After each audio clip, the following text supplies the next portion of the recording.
Quick question for you.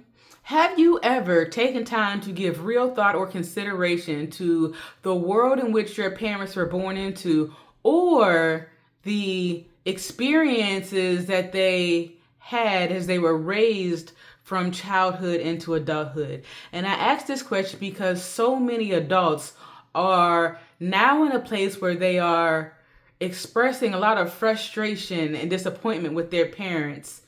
And I want this to be a message that can hopefully allow someone to create an emotional space for more grace and forgiveness in their heart. This is not about repairing a relationship because that requires two people, and that's not always the case. However, you can create more grace and you can forgive. So let me explain. As a young girl, I spent a lot of time with my grandparents on my mom and my dad's side. And I can't think of a single unpleasant experience I had with them. However, when I think back to the experiences of my childhood with my parents, there are things that I wish my parents would have said and done that they did not say or do, and things that they did not say or do that I wish they would have said or done. And as an adult, there was a bit of frustration that developed as I became more aware. And then once I became a parent, there was definitely a level of frustration that began to develop.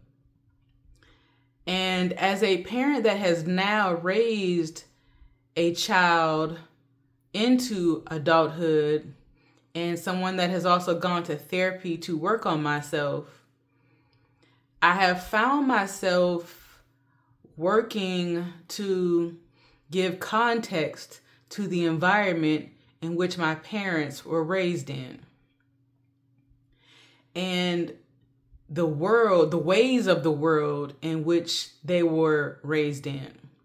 And when I did this, I realized that the experiences that I had early on with my grandparents, they are completely different from the experiences that my parents had with their parents. There are things that my parents have told me about their own childhood, my mom in particular. There are things that my mom has told me about her own childhood with her parents that I've never in my life experienced being with her parents. I've never seen it. I've never heard it. And having an awareness of it, it's like, wow, it kind of makes sense. Like it makes things make sense. It makes the things that I wished would have happened, like it makes it more understandable. It's like, oh, I get it now. Because of X, Y, and Z, you didn't have the capacity to do these things that I wished you would have done. And it's not to say that it's right, but it creates a context that allows me to have a more depth of understanding. It creates an awareness and understanding that allows me to give grace. It creates an understanding and grace that allows me to forgive in a more complete capacity. Because sometimes when we become adults, we have this mindset, this belief set that we form where we think that our parents said and or did things to us to intentionally hurt us or harm us. And I say this respectfully.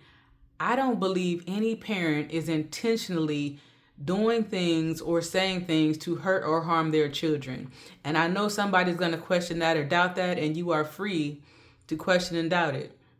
However, what I know for a fact is that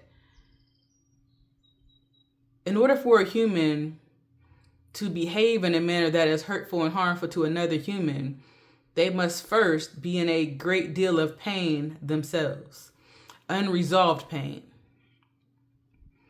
So to say that somebody is intentionally doing something when they're in such a great deal of pain, yes, there can be truth to that. But what I know for a fact is that people that are in a healthy mindset and that have healthy relationship with their own feelings and emotions, meaning they're not battling internal conflict emotionally, there is less tendency for them to behave in a manner that is hurtful and harmful to others. And in the event that they do, they are quick to take accountability and quick to be responsible. In 2026, we have access to things that did not exist decades ago. And I think many of us take it for granted that we can get on our phones and we can search for anything that we want to. We can search for therapy channels on YouTube and Instagram and these different social media platforms. We can share and exchange information with people all over the world using our phone. We live in a world where therapy is being normalized.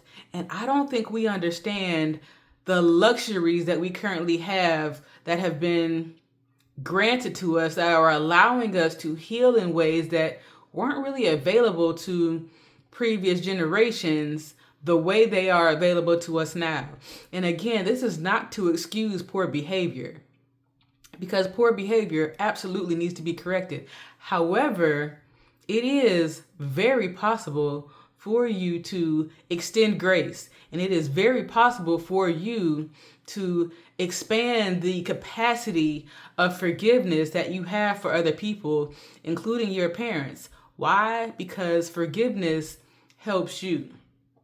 And when you don't forgive, it kind of puts you in the place that many people are out here judging, criticizing, and condemning their parents for.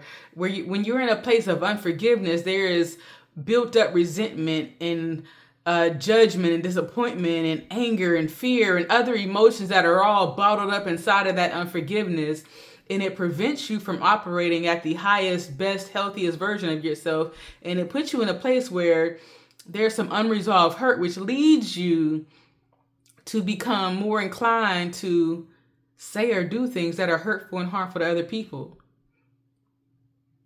So I want to encourage you to give real thought and consideration to the world in which your parents grew up in. Maybe you're African American like me. I know for a fact that slavery is not as far back as I once upon a time thought it was. And I know for a fact that the impact of slavery has traveled generations and is still impacting me and relatives today. Maybe your parents were first generation immigrants. Maybe you are Jewish and your parents, grandparents, great grandparents were involved in the Holocaust, or maybe it was some other tragic event that lasted for years that dehumanized and really hurt and harmed your ancestors. And because they didn't have the tools and resources available to them to repair the emotional wounds and go to therapy and exchange information with people all over the world to help them heal, they weren't able to heal in the same capacity that you are today. So I want to ask you to extend some grace to yourself. And I want to ask you to get more context around the world in which your parents, grandparents, and great-grandparents were born into. And then I want to ask you to, if possible, learn more about the experience your parents had in their childhood. I mean, like, really have real conversation with them, to get to know them, to get to know the experiences that impacted them emotionally and shifted their wiring on the inside in such a way that it created internal wounds that they didn't have the tools to process and understand and heal. So I want to encourage you again to extend more grace, get more curious about the experiences your parents, grandparents, great-grandparents, get more curious about your history so that you can give accurate context to the experiences that shaped and molded your ancestors. And I want to encourage you to use the framework, the AIM framework, which is to acknowledge your feelings. Acknowledge how you feel on the inside. Your feelings, they matter. And it's important that you are able to recognize and acknowledge the feelings that you are experiencing on the inside, to understand what they are communicating with you, to then process and allow the reasoning part of your mind to help you create healthy responses to the emotional experiences you're having.